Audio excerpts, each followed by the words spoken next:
anything beyond that except when the guy from Luke Air Force Base came to our home. He actually came out about this time period after he retired, and he said what we saw was real, though he would deny it in public, and we weren't the only ones who saw it that late afternoon. That is mind-blowing, isn't it? Oh, yeah. Well, you know how many people see UFOs or see things that look like it? There's another one on the internet bouncing around, and including on Facebook, that, this guy is claiming it's a UFO that he captured with his video camera. But if you really, if you record it and play it back in slow motion, you can see it wobbling. So it's one of these remote devices, that kind of look like a blow-up. When you get close to it and zoom into it, it's a blow-up. UFO is probably filled with some type of helium or something with a motor in it because it wobbles. And I can't believe a UFO, would be sitting there going past a cow pasture and a farm, right? And be wobbling back and forth. And then when it took off, it went boop. But, it was wobbling so bad you could see it was being affected by the wind and stuff like that. And it looked like a foil, like Mylar. So, a dead giveaway, it's fake. I guess, you know what? It's nothing wrong with it, I guess, from the standpoint if that makes somebody happy. And if somebody goes, oh, my God, that's a real UFO. Well, I guess, tonight, Jim Penniston is going to tell us what a real UFO in creatures maybe look like. But I can tell you, a lot of people kind of just, I don't know. Well, the problem nowadays, Gary, and you know this, every day is getting more and more advanced with these drones. They've got them the size of your hand, right on up whatever size you want, and you can dress them up and, look like a UFO. And you can just really, they can really fool people. And that I think there's a lot of that going on. Unfortunately, I don't know what the answer is. It really hurts the field for people who's trying to do serious research and to discern from the real from the fakes. It just makes it even harder. Oh, but yeah. There's a lot of stuff, just like that report. That was in broad daylight summer. That the craft was just sitting there low, and it must have had some kind of damage or malfunctioning. Fired, and she said the beams looked panicked. And that's just one event. Who knows how many times that has happened? How many have crashed? That we've recovered. The true total of that would probably be mind blowing. Oh, I think so. I just can't wait for Terry Lovelace to come back on. Because I want to talk to him more about all these people that were naked. No, not because I like looking at naked people. But, he said when he was being released off that UFO, he noticed all these people, with their clothes in their hand. And then, he's released along with his buddy, but they weren't released. And then, talking to a guy that's coming on next week that claimed when he was abducted, he was like taken in this great big room aboard this UFO. And there was table after table of naked people, on these tables, and were being examined and whatever the aliens supposedly do. I don't know.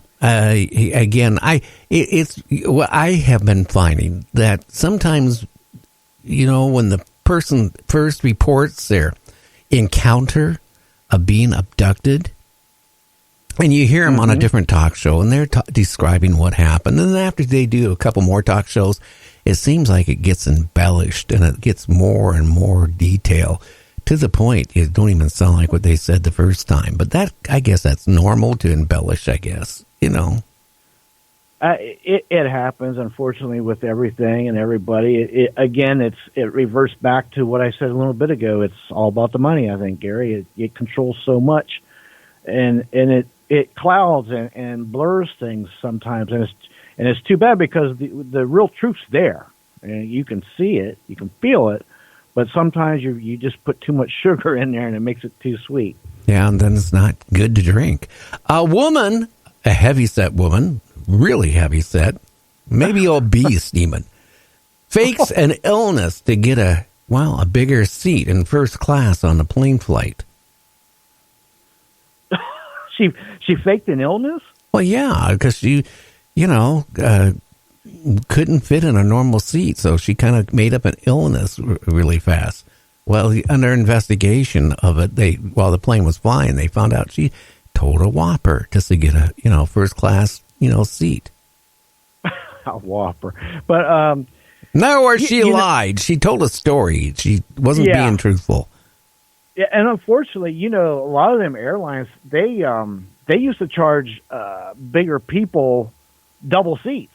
They still do. Some of those bargain airplanes do it. One time back years ago, how was it, about maybe 15 years ago, I was on a plane flight, and we were going, I can't even remember where anymore, and we were on, then it was 737s, and we got to this one smaller field, and then they put us on a prop plane that held 15 people. And the seats, I wasn't fat then like I am now, but I've never been a skinny guy. I maybe was 220 pounds, 5'11". And I tell you what, I had a hard time sitting in the seat. And this lady was, they were trying to get her in the seat. They finally got her in the seat. And, the plane took off for a half an hour flight to go to the next major airport from that little, hub. Well, when the plane landed, they had to bring out a flight crew to get her out of the seat because she was wedged in there. And then the paramedics had to come. She couldn't get out of the seat. She was actually stuck in the seat. Oh, boy. And now, was that a small flight, a small plane? It was a twin prop.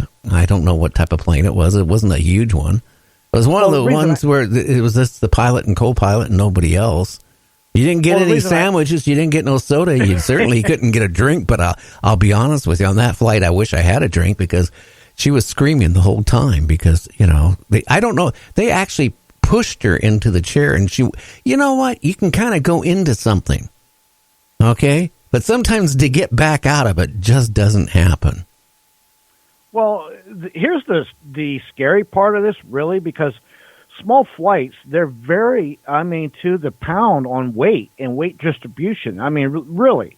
And if she was that big to put on a small flight, you'd think they'd really be picky about where they put her if they even would want her on it, or if they had her to make the weight even on these smaller flights. And the thing is, you don't even have to be big. If you're barely sitting into a seat, once you sat, I say she was probably about 5'5" and weighed about 200 pounds. But when you're 5'5" and weigh 200 pounds, you got a big butt. Well, when you sit there, everything settles. So now when you settle, it's easier to put stuff down with gravity. But when you got to come back up and you have 200 pounds, you got to come up against that's been settled for an hour or two ever. Yeah, I could see her getting stuck. They probably needed a big shoehorn. It's unfortunate. Yeah, I don't know what happened. I didn't get to see very much of it. I saw the paramedics coming, and everybody was shaking their head, trying to figure out how do we get her out of the plane. Well, maybe if they turn the plane upside down, she'll fall out. I doubt that.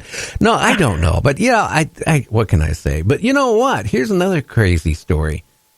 Uh-oh. Names of people that adopt little dogs, little teeny dogs.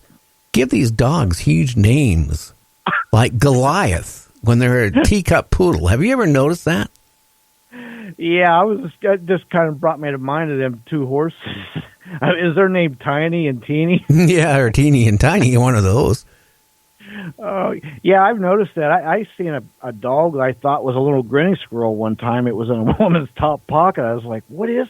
It was a dog. I don't even know if that's got to be a man. You keep breeding these things down so small they fit in your pocket. It's just bizarre. And then you name them like Hercules or Goliath or something. Yeah, and one thing, when you adopt a dog, think things over. If you get like a Great Dane, for example, you got to realize they can get huge. I know from experience. The other thing you got to realize, life expectancies. You're going to get attached to your dog. Certain breeds of dogs only live 6, 7, 8 years. And then they go to dog heaven. Then you get like a little toy poodle and stuff like that. You can count on them being around at least 13 to 20 years. So you got to figure things out before you adopt a dog and figure out, your age and, if you're going to be able to take care of them so long. Anyway, they came out with a new variety of apples that'll keep in your fridge and be crispy and crunchy up to a year. Well, I was always under the assumption when you buy an apple in the store, it's not from this year's crop, it's from last year's crop. So does that mean you go to the store and you buy an apple that's already a year old? And now you get to keep it for another year, so you're eating a 2-year-old apple and it's crunchy and crispy? Let me just clear this up real quick. Yeah, go ahead. Let me just tell you like this. If you're eating an apple that is a year old, I'm going to tell you something that's not right. That is a genetically been manipulated with chemicals or some process, and that always leads to cancer and bad stuff. It's not natural. It's not healthy. It cannot be. It's just and apples don't keep for a year. Listen. Here's I live where the apples are everywhere, and it's a big business. And at the end of the year, at the end of summer, here in the Midwest, they take the apples, even the rotten ones. I won't drink apple cider because I know how they make it and what they use to make it. And what's in it. Yeah, and they got worms in it too. Like the tequila you talk about. But anyway, apples don't keep that long. So at the end of summer, they're starting to go rotten. So they're not going to keep a year. If an apple keeps a year, they've done manipulated with stuff that you shouldn't be eating anyway. Well, I know for a fact, I used to know somebody over here in eastern Washington. They have apple orchard. And what they do is when they pick them, right, they ship them to wherever they keep them, right? And then it takes 6 months to a year before they go to the stores, before they're depleted. So whatever they keep them in a cool area to prolong their life, I don't know. But can you figure another variety? It says it'll keep up to a year in your fridge, and if the apple's already 6 months old, and you're looking at a year and a half old apple, whatever. An 18-year-old woman who has a pilot license wants to go to Mars, and that's according to USA Today, and she's lobbying NASA to be able to go to Mars on the Mars flight if they ever take humans. Well, maybe 40 years down the road when we get back to the moon, maybe, if ever, or for the first time, maybe, who knows. But Mars, she better learn how to, crawl before she's wanting to sprint. My goodness, she's just going right out there. But I think I know the girl you're talking about. I think I've seen a little clip about that. But,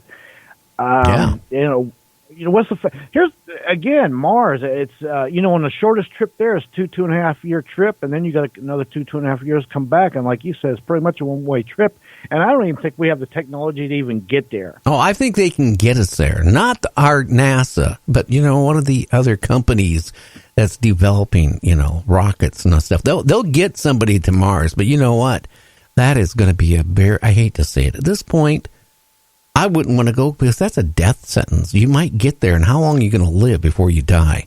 You're not going to be able to come back if you have emergency. Hey, you're in deep what.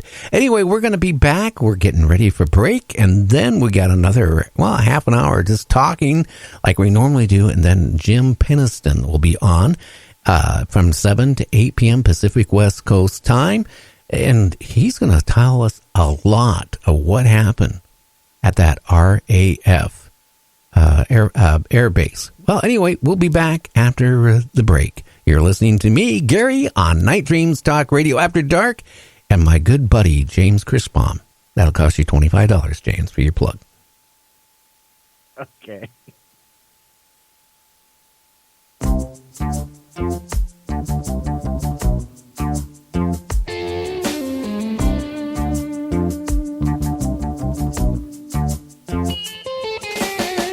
Life's journey, some ask themselves why the big time is passing by.